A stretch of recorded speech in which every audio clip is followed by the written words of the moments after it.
we're an organization that's committed to great behaviors because great behaviors lead to great results.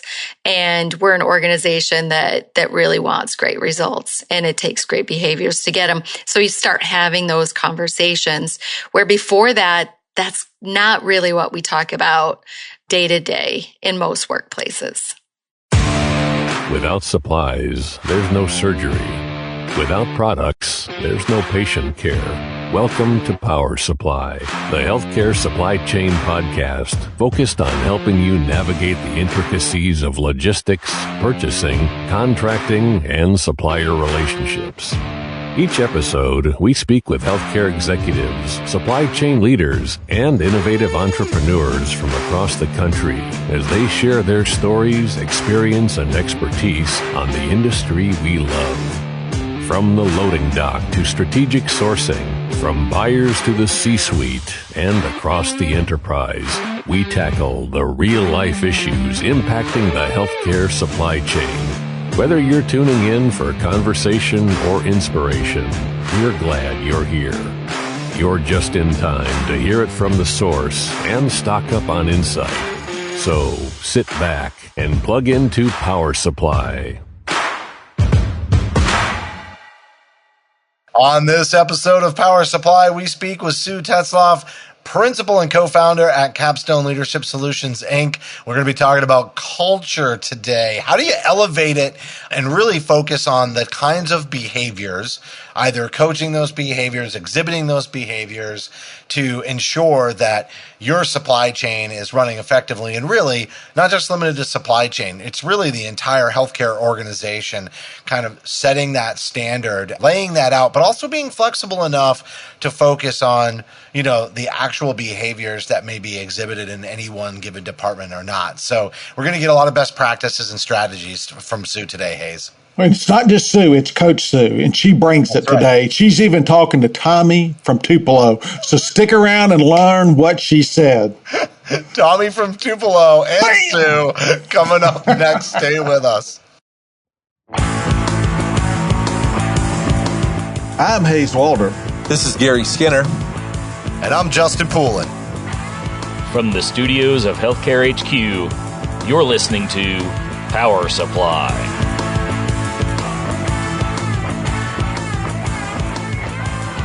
Joining us now is Sue Tetzlaff, principal co-founder at Capstone Leadership Solutions, Inc. And we are going to be talking about culture elevation. How do we improve behaviors and level up the organization? Sometimes, Hayes, we have conversations on this podcast about, very specific supply chain initiatives, but we also have a number of discussions around culture. And I know the stress that supply chains are under these days is pretty significant. And I think maintaining that culture, but also building on it.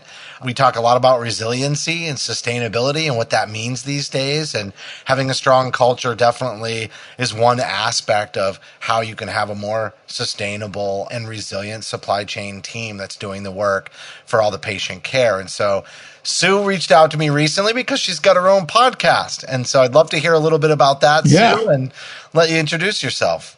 Yes. Well, thank you for this opportunity to hopefully add some value to your audience on your podcast. My name, as mentioned, was Sue Tetzlaff, the co-founder of Capstone Leadership Solutions. And our podcast is new. Our company is 13 years old, but our company, which is 13 years old, started a podcast last year on the topic of culture change. And in the beginning, that really wasn't what we set out to do as a company, is to really be part of maybe a movement of improving culture in healthcare organizations in particular. But in our work to elevate and improve and strengthen and grow community hospitals and small healthcare organizations, we kind of got coined as culture change experts. And really, culture to us means this is how we do things around here. And so how we behave around here. It can even be, how we lead around here and how we do certain processes around here. That becomes what you're known for, and it becomes your culture. So as we're working to improve and grow healthcare organizations, they're changing changing how they do things to new, better ways, and hopefully getting them bigger results and better results. So that's what we mean by culture change. And so now we have a podcast developed to just speak about that part of healthcare improvement. But our company actually works on all aspects of improving people, service, quality, growth, and finance of healthcare organizations. I think it's fascinating, and I think it's very, very relevant for all the people that listen to this, but just what's going on in the market, particularly in the small, rural, and smaller suburban hospitals. They're all struggling, or many are. And so my first question, have you ever gone into a hospital with perfect culture that's way underperforming? Does that happen? Perfect culture and they're way underperforming. No, those two things don't really go together. I didn't think they did. That's my question. So, but I guess the thing is there ever perfect culture? Culture is going to always be dynamic. It's always going to be improving.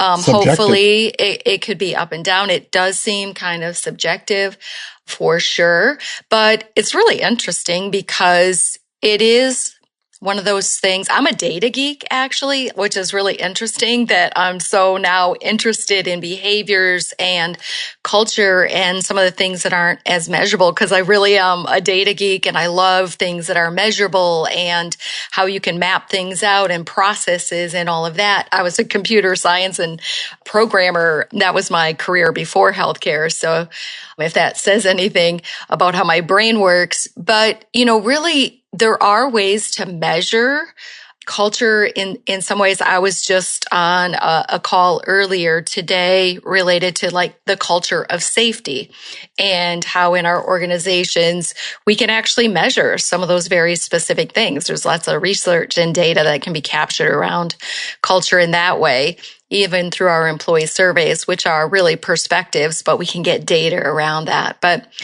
is there ever perfect? Probably not. Is there a thirst to always make it better? I hope so. We've got to, you're not going to improve if you don't. And so I love it. Again, I talked to a bunch of execs and just kind of what I do, and you can tell the ones that are high performing, they're all into culture. It's that leadership from top down, and they got to live it every day, don't they? Mm-hmm. Yeah. And when you don't, which, we're human, right? We are going to make missteps and mistakes. We're going to have our bad moments and our bad days, but it's how we handle those and recover from those that allows us to even have that stronger, more perfect culture, right? It doesn't mean it's perfect. It doesn't mean we won't make mistakes. It just means that when we do, we have a way that's different possibly than others to apologize, to make it right, to learn from it, to grow from it, to actually strengthen our relationships versus hurt them when those things happen. And they do. All right. I'm going to still, Justin, let me go right fast. One more question. You just reminded me. So when you walk into a hospital that's underperforming, not doing well, they call you in. What does bad culture look like? In other words, what's that? I'm assuming you do a series of interviews. What does that look like generally? I'm thinking it could also depend on the department. Well, it would be. Yeah. But so I'd love to hear what you hear back. What's that feedback? So you go, all right, this is not working. Well, what you see actually is huge variation, right?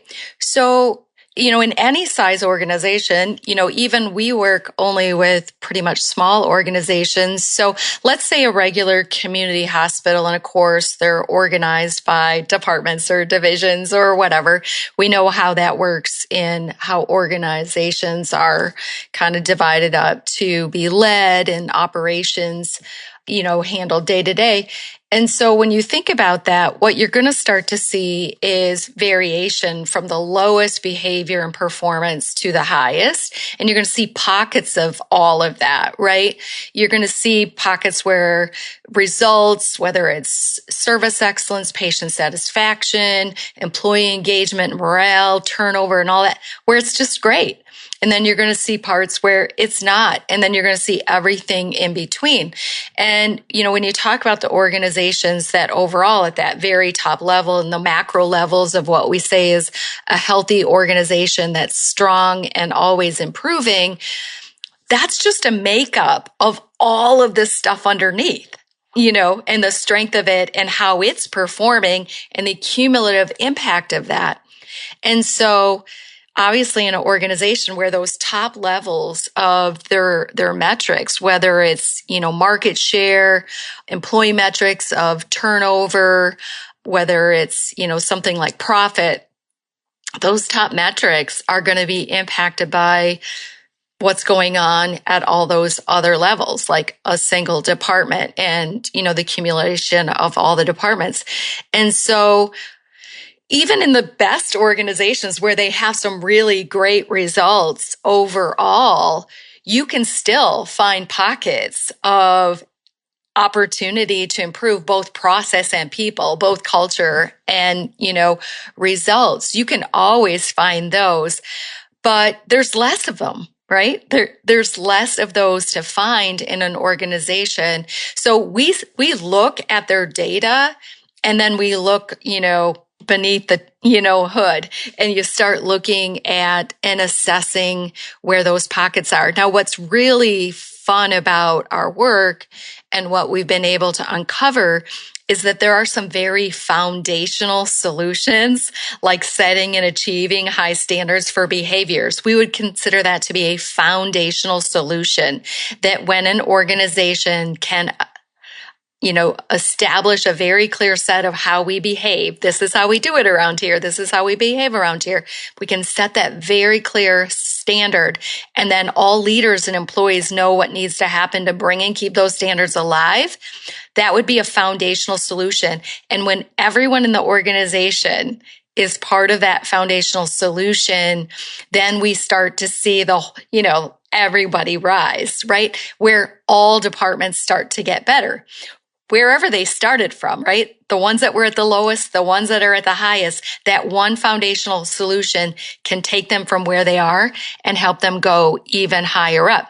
So there's a whole set of foundational solutions that we've been able to uncover that we can make organization wide. And then after we do that, there's less problems that are happening. And then, so we have fewer of those to go after with customized solutions or problem solving. I feel like it can be pretty daunting, especially when you're coming in as a new leader and you don't have those standards that are really well established. And Sue, you and I actually have a lot in common because if anybody's listening, you clearly are a podcaster. Your mic sounds awesome. Oh, good. No doubt. Very professional. I have a background, actually. I started out programming and I went off to school originally to be an engineer. But one thing you didn't bring up, I'm also a nurse and you have that nursing background. And I want to kind of tie that in now that we're drilling down on behaviors, because I have something that I found as a nurse leader was that a lot of nurse leaders didn't get any training on management. And when you talk about behavior standards, it was sort of like a generic 5-bullet kind of a thing. And I'm not sure that it was really deep enough for people that didn't have experience or effective training in leadership, because I didn't get that in nursing school. And so I saw some really poor behaviors, but a lot of splitting as well, where you would have people that were undermining each other, but it was the subtlety of some of that negative behavior just isn't something that's captured in an overarching, very generalized sort of expectation for people. So as we kind of dive into this, can you talk about how granular should the expectation around having behavior standards laid out? How granular should this be? Yeah. Well, our approach to this is that we actually put it in the hands of the staff themselves to make that very decision, Justin. So, an organization typically has values established, which are kind of big overarching things. So let's say a value of respect. That's a big, that's not very granular. It's kind of like, what does that really mean? How do we actually behave in a way that's respectful? And how specific do we have to get with adult professionals that are highly educated to say to them, this is what it means to be respectful to patients and visitors and coworkers, et cetera. But we actually give that ownership and that creation piece to employees in our approach. We call it do it with them, not to them. So we say, to the employee group that's kind of tasked with the ownership of this is, what do these words need to look like? How granular, how generic do we need to get the result that we want, which is a respectful culture or an innovative culture or an agile culture. Is this happening at the department level then?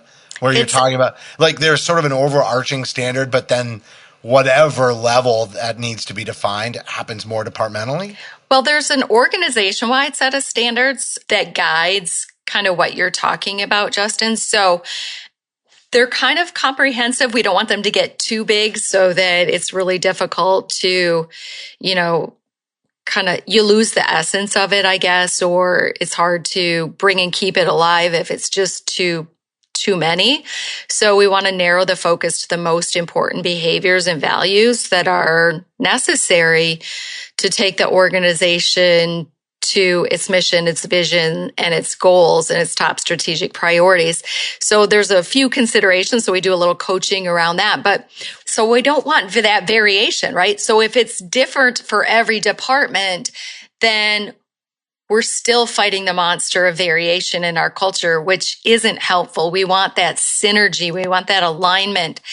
We want everyone to feel like they're on the same team, guided by the same mission, vision, strategies, behavior standards, values. And so once we have those set, then an individual leader does grab the baton for that set of standards or even a specific standard, and they have to really, with their own employees in their department, say, okay, this is our organization-wide standard for this behavior.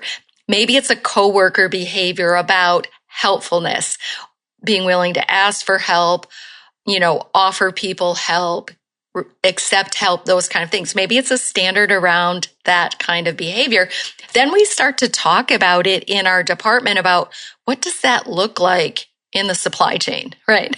What does that look like in our day-to-day work? Your job versus my job, this scenario versus that. That's how we start to really make it livable in a specific department or job. We don't have to change the standard to do that.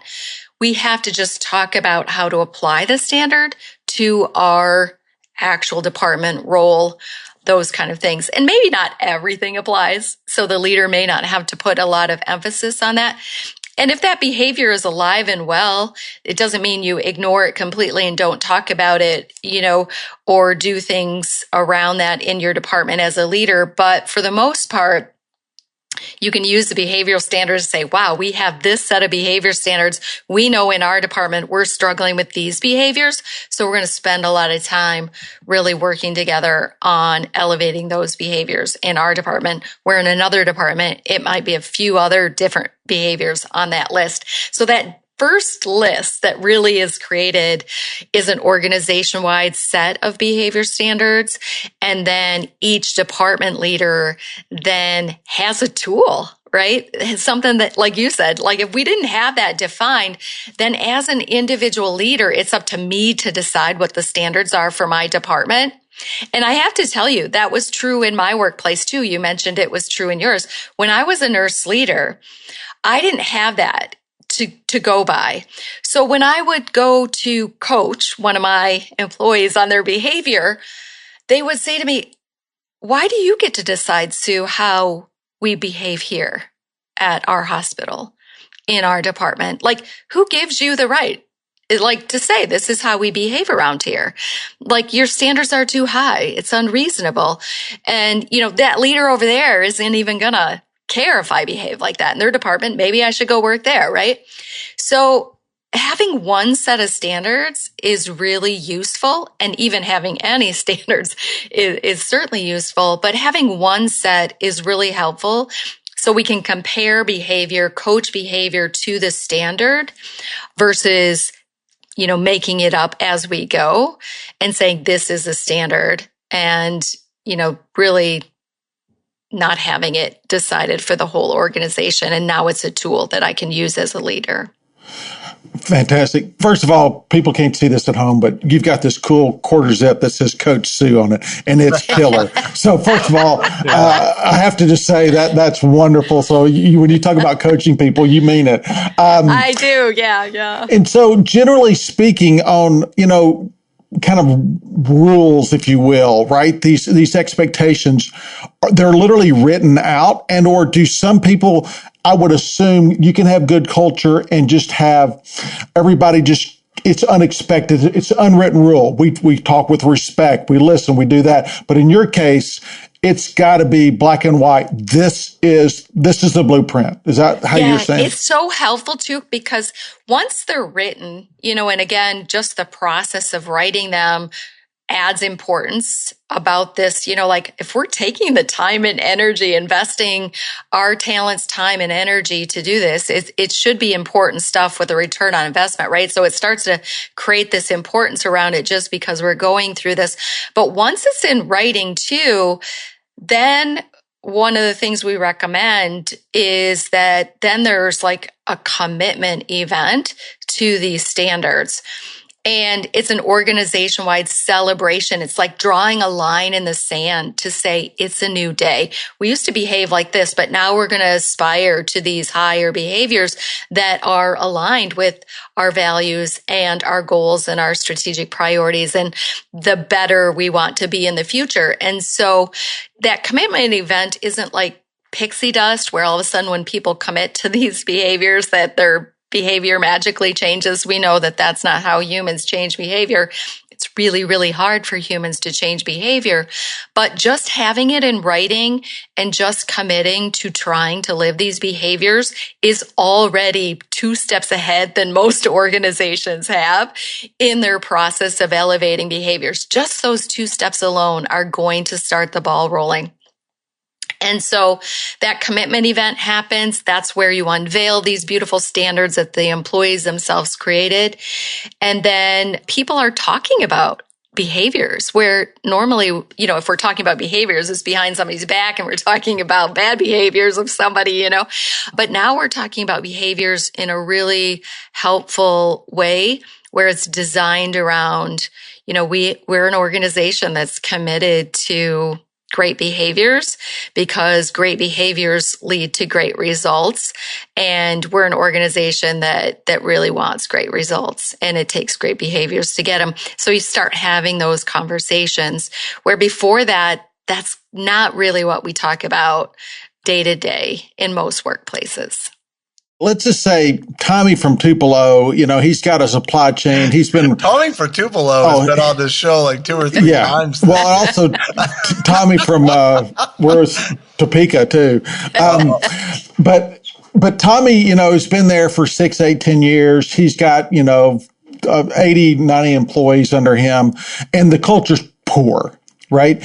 And everybody knows that ultimately, he's the top guy in that department. How hard is it for him to all of a sudden say, all right, tomorrow we start a new day, right? How hard is that as compared to Tommy gets fired or Tommy leaves and we bring a new person in? Can you discuss that, how that works? I've seen this play out over and over again. This is not a scenario that doesn't happen. This scenario plays out all the time. So I would bet that right now, most healthcare organizations have something that looks like definitely values, but possibly something that looks like a set of behavior standards. Maybe they were created by leaders and not employees. Maybe they aren't exactly written like we would coach them to or aligned to the behaviors, like they probably aren't very good. Let's just say not very good. But even if they're not very good, that leader could grab those values, grab that code of conduct or standards of behaviors or whatever it might be called, and could, take the opportunity to call a staff meeting or have at their monthly staff meeting to say, today we're going to talk about standards of behavior, right? We're going to talk about this is how we behave around here. And they could have a really cool activity that would get their employees excited about starting the process of elevating behaviors where they work, right? As guided by the values and the standards of the organization.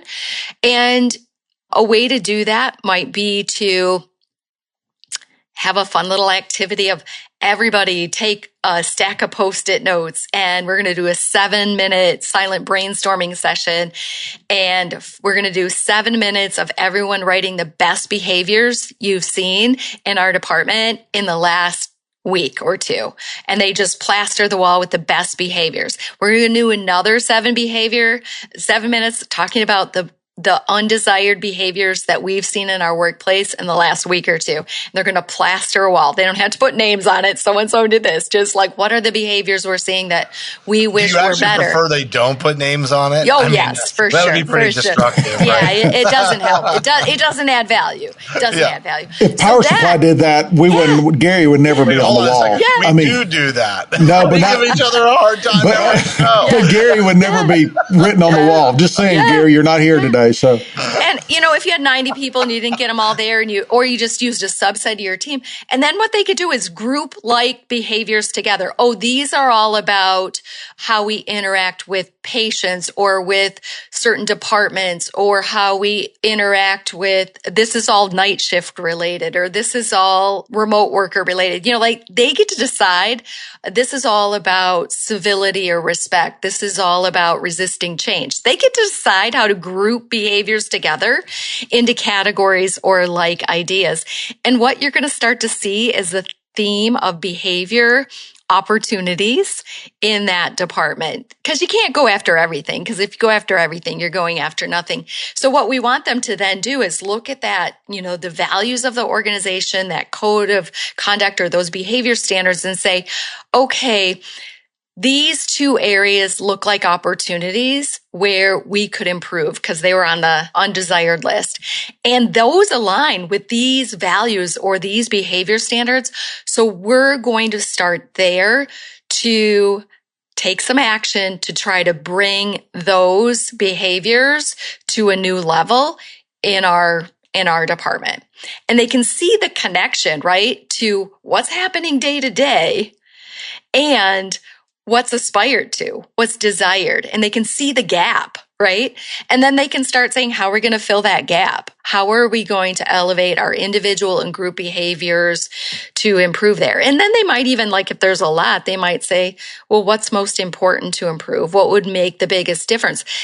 Because you don't want to just as a leader spring this on your employees and say, okay, guys, I've decided that we're going to all improve our behaviors, because then the employees are going to like, what do you mean we have to improve our behaviors? I don't want to change my behavior. Or actually, most of them would probably say, yeah, we need to improve our behaviors. But they're probably not looking in a mirror. They're looking around them going, you need to change it. Everybody else does. Yeah, they're the problem. Right? But, it starts the ball rolling is to just say, and you might have to paint the why, like, why does it matter? There's a lot of research out there about why behaviors matter. I mean, I would say in organization-wide transformation, those that become top-ranking, award-winning, the number one thing that mattered to get them there actually in the end was elevating behaviors. Yeah. Makes if I had to bring it down to one thing, elevating behaviors. But I was even looking at some research this morning about well-being of staff, turnover of staff, it's a huge financial loss of productivity, absenteeism, this stuff is related to behaviors, right? And so there's such a big ROI when you work on this. So you might have to have that conversation, not just what are we going to do, but really talk about why it's important we do it. And again, depending on where that department is, if there's some really big, toxic, bad things going on, how you approach it might be a little bit different than this. But in general, what I described to you is something that most leaders could and should do in their department. But if there's some really, really big stuff going on that's chronic, persistent, that might take some other intervention, there might be some things you need to do before this or with this to really get, the change you need started.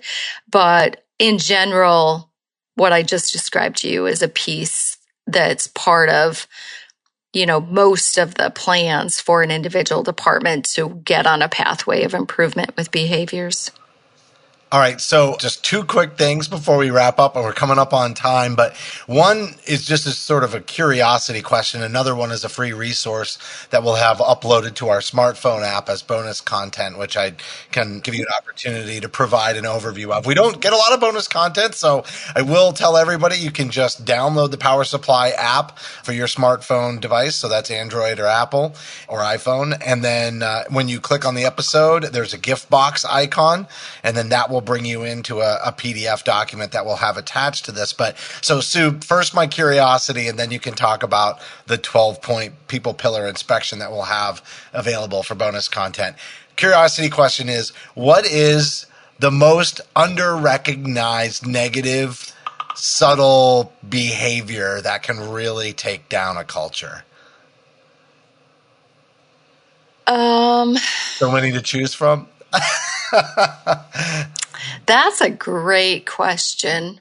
I'm going to speak about the behavior, but there's a root cause of it, I guess, that we could probably also talk about quickly. But the behavior is the unwillingness to call out people in adult conversations about the behavior and their performance. So the behavior is that acceptance of subpar behavior performance where people aren't taking that ownership or they don't have the will and the skill to speak up and say something when, and think of the impact of this on the workplace morale, safety, service excellence. When you see that around you of subpar behavior performance and you dismiss it, you tolerate it, you ignore it, you don't know what to do with it,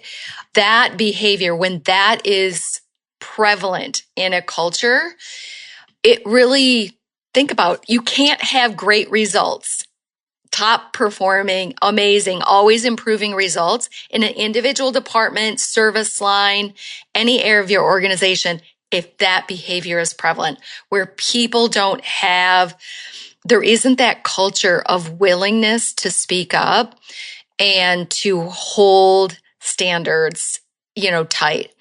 And that's a job of everyone, not just leaders. And there's all sorts of aspects around that about culture of safety, where we have psychological safety to speak up, where we feel like we own that and it's our job. It's everyone's responsibility to do that. That's part of it. As part of it's we don't invest in people to have the will and skill to do that. We haven't been clear about that. We haven't been, specific in helping people be able to do that. I don't want to say that's apathy. It's not like they don't care. Well, there could be a lot of causes for it, right? There's Sometimes a lot of they causes. Don't feel supported, Yeah. or they don't feel safe in the environment. It could also be apathy. It might also be that they don't feel like they're holding the standard. So if they bring it up, then they're going to get called out. Yeah. Like there are just, I can see that there are just so many causes that could be underlying with that. And so that's a really important one that you brought up because, the issue, that's the behavior, but the underlying causes could be just so representative of the culture overall. And you really have to dig a little bit deeper. Okay, so in the interest of time, just tell everybody about the 12-point people pillar inspection resource. Again, this is available as bonus content on the app. Thank you, Sue, for making that available for everybody. And it's kind of a tongue twister if you really want to know the I know. truth. I know. We should get better about that, shouldn't we? But the people pillar inspection, you started off at the beginning today talking about, when we go into organizations and we're assessing their culture, trying to figure out, what we need to do possibly to help them improve. And so one of the things that we're obviously focused on, it's our nursing, background, is that we have to assess first, right? We have to understand and we have to assess before we can intervene and make appropriate recommendations. So we have a lot of assessment tools, and we package this one in particular so that people could self-assess. Like it's something you could do on your own, is to really, and I mentioned both objective and subjective assessment findings are available for the people part of your organization. And so we really designed this for an organization-wide inspection to kind of get a snapshot of where your organization is now and start thinking about maybe some actions you could take. But it could be micro down to an individual department leader could use this and just do it in the scope of their own, so that one leader with their 90 employees could really look at, the turnover is one of the points of the inspection, vacancy rate, some other objective things, some subjective things, some things off their employee survey or whatever. So they could look at it at a department specific level too, but it's really designed as an organization-wide inspection. Excellent. Well, great to always put out some additional resources. Obviously, folks can reach out to you. They can find you on LinkedIn and connect. Feel free to share an email address too here as we're wrapping up. But any final thoughts, Sue? Well, we talked a fair bit today about, setting standards, having standards, and writing. But I think the real work comes after you have them, is to bring and keep them alive. And we can't go silent on them. It can't be like a strategic plan that's on a shelf. It can't be like a document that you see once. So I would just encourage that, we could probably have 3 more episodes just on keeping them alive and things leaders can do and employees can do to, really make sure these standards are lived. One of which we spoke about is just being able to talk about them more and to call people out in ways that feel caring and helpful versus hurtful and pointed. So, so have standards and then take efforts to bring and keep them alive. And you're a long step away of, getting on that pathway of improving when you just think about that. Have standards, bring and keep them alive.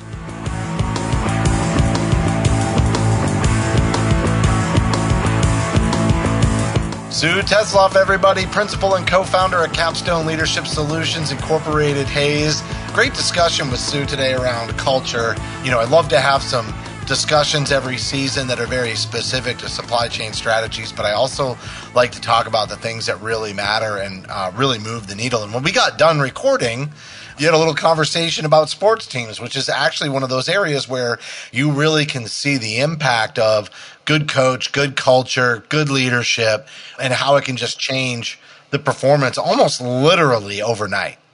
Well, she even, I think in the very first question, I asked her, have you ever seen a great culture with poor performance? And it doesn't really happen. It doesn't work that way. I love that. That was such a great question, Hayes. So, finally, I did. But the point is, if you don't have that great culture, you'll never have great performance and productivity and, keeping your employees, all those things, you got to do it. And so anyway, she brought up a lot of really good, really, tangible things that they do, and I love it. I think it's very vital. So she did a great job. I enjoyed her. Well, she also, gave us a compliment on the way out. She said we have an amazing culture, that we were a lot of fun to do this with, and I got to credit that to Gary not being on the show. Yeah, Gary's not here, and otherwise she would have had a whole different,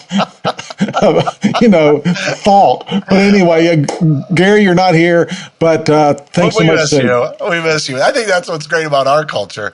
We can all pick on each other a little bit and have a lot of fun. And we've had a few guests kind of, get into the act too. Play the game, yeah. Well, thanks everybody for hanging around today, and I hope you enjoyed it. And thanks so much. All right, everybody. Thanks for listening to this episode of Power Supply.